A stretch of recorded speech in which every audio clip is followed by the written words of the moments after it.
হাজার বছরের ইতিহাস, অগণিত যুদ্ধের সাক্ষী আর রাজকীয় গৌরবের এক নীরব প্রতীক, যেখানে প্রতিটি পাথর, প্রতিটি দেওয়াল একটি গল্প বলে শক্তির, বিশ্বাসঘাতকতার আর ঐতিহ্যের। এটাই হলো হায়দ্রাবাদের বিখ্যাত গোলকুন্ডা দুর্গ। একসময় এই দুর্গ শুধু একটি রাজ্যের রাজধানী ছিল না, বরং ছিল বিশ্বের অন্যতম ধনী হীরার বাজার। কিন্তু কিভাবে এই একটি মাটির দুর্গ পরিণত হলো বিশাল গ্রানাইট দুর্গে? কিভাবে এখানে তৈরি হলো এক সাউন্ড সিস্টেম যেখানে একটিমাত্র হাততালির শব্দ পৌঁছে যায় প্রায় ১ কিলোমিটার দূরে?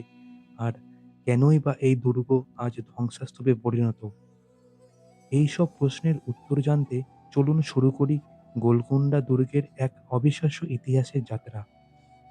গোলকুন্ডা দুর্গ হায়দ্রাবাদ শহরের পশ্চিম অংশে অবস্থিত এবং এটি হুসেন সাগর লেক থেকে প্রায় ৯ কিলোমিটার দূরে। এই বিশাল দুর্গের বাইরের অংশ প্রায় ৩ বর্গ কিলোমিটার এলাকা জুড়ে বিস্তৃত, যার দৈর্ঘ্য প্রায় ৪.৮ কিলোমিটার।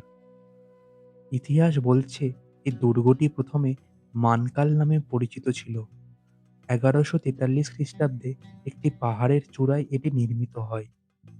তখন এটি ছিল একটি মাটির দুর্গ, যা ওয়ারাঙ্গল রাজাদের অধীনে ছিল।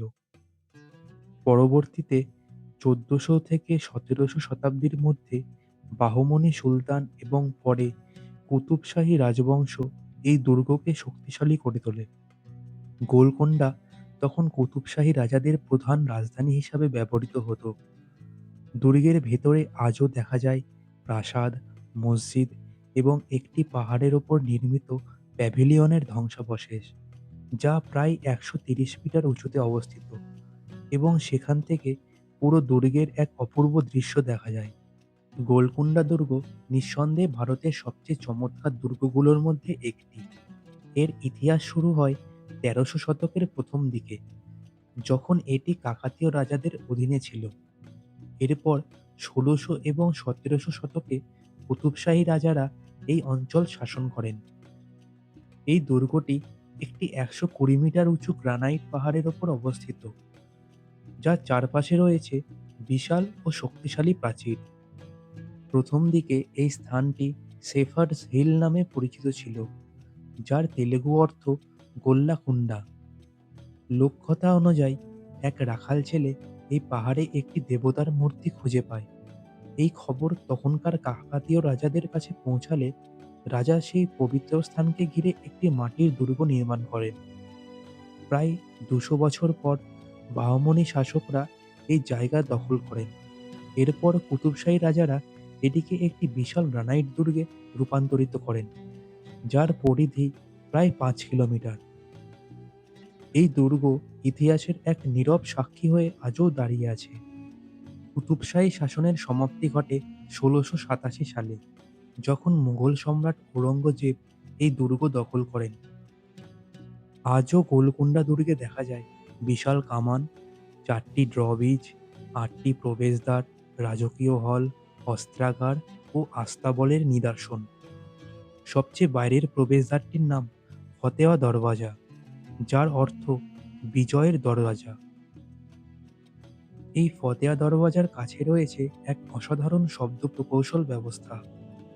যদি আপনি গম্বুজের নিচে দাঁড়িয়ে হাততালি দেন, তাহলে সেই শব্দ প্রায় ১ কিলোমিটার দূরে পাহাড়ের উপরের প্যাভিলিয়ন পর্যন্ত শোনা যায়। এই ব্যবস্থা ছিল দুর্গের নিরাপত্তার জন্য, যাতে শত্রুর আগমন আগে থেকেই বুঝতে পারা যায়।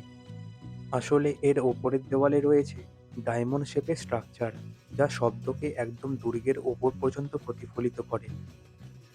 গোলকুন্ডা দুর্গ আজ ভারতের স্থাপত্য ও ঐতিহ্যের এক অনন্য নিদর্শন, যা হায়দ্রাবাদের গৌরবময় অতীতের এক জীবন্ত সাক্ষ্য বহন করে। যদি আপনি কখনো হায়দ্রাবাদ ভ্রমণে আসেন, তাহলে এই ঐতিহাসিক দুর্গটি অবশ্যই ঘুরে দেখবেন। গোলকুন্ডা দুর্গ খোলা থাকে সকাল ৯টা থেকে বিকেল ৫টা পর্যন্ত এবং এই দুর্গের ভেতরে সন্ধ্যের দিকে একটি লাইট অ্যান্ড সাউন্ড শো এর ব্যবস্থাও রয়েছে, যা আপনারা টিকিট কেটে দেখতে পারেন। ভিডিওটি কেমন লাগলো কমেন্টে জানান। ভালো লাগলে লাইক আর শেয়ার করুন। আর এরকমই আরও রোমাঞ্চকর তথ্য জানতে চ্যানেলটি সাবস্ক্রাইব করুন।